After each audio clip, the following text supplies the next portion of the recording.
নতুন আরেকটি ভিডিওতে আপনাদের সবাইকে স্বাগত। 12ই জুলাই স্কুল পর্যায়ে অর্থাৎ সহকারী শিক্ষক এবং 13ই জুলাই কলেজ পর্যায়ে লেকচারার বা প্রভাষক পদের পরীক্ষা অনুষ্ঠিত হয়ে গেল বিভিন্ন পদের, যেটা ছিল 18তম নিবন্ধন বা 18তম 18 NTRC এর এক্সাম। সময় ছিল 3 ঘন্টা, 9টা থেকে 12টা পর্যন্ত। আশা করি আপনাদের সবার ভালো হয়েছে। এখানে কোনো অপশন ছিল না। আগের অন্যান্য পরীক্ষায় অপশন থাকতো, 10টার থেকে 5টা কোশ্চেন দেওয়া বা এরকম কিছু অপশন থাকতো।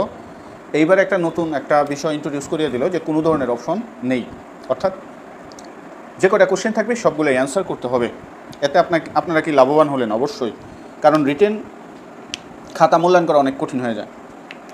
রিটেন খাতাগুলো মূল্যায়ন করা অনেক কঠিন হয়ে যায়। এখন অপশন যদি থাকতো তাইলে যারা একটু কম প্রিপারেশন নিত, দেখা যাইতো একটু কম প্রিপারেশন নিয়েও অপশন থাকার কারণে তারা ভালো পারফর্ম করতে পারত। কিন্তু এখন অপশন না থাকার কারণে যারা ভালো প্রিপারেশন নিয়ে গেছে শুধুমাত্র তাদেরই ভালো পরীক্ষা হওয়ার সম্ভাবনা বেশি, কারণ দুইটা একটা কোশ্চেন ছেড়ে দেওয়া মানে রিটেন পরীক্ষা অনেক ম্যাটার করে। সেই ক্ষেত্রে অপশন না থাকাটা আমার মতে ভালো। এই ধরনের রিটেন পরীক্ষা যারা ভালোভাবে প্রপারলি প্রিপারেশন নেবে তারা ভালোভাবে প্ল্যান ওয়াইজ 100 অ্যান্সার করতে পারবে বা সঠিকভাবেই করতে পারবে। আর যদি অপশন থাকতো তাহলে দেখা যেত যে কমন পড়তই। সেই ক্ষেত্রে অপশন না থাকাটা ভালো হয়েছে যারা খুবই ভালোভাবে প্রিপারেশন নিয়েছে তাদের জন্য।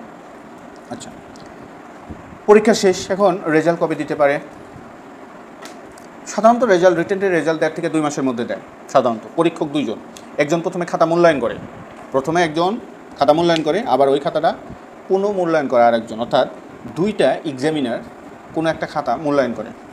সেই ক্ষেত্রে একটু সময় লাগে বেশি, সাধারণত 1.5 থেকে 2 মাস সময় লাগে। আবার সচিবও বলে দিছে যে এখনও কেবল পরীক্ষা শেষ, এখনও খাতা প্রসেসিং করে এক্সামিনারের হাতে দেওয়া হবে পর্যায়ক্রমে।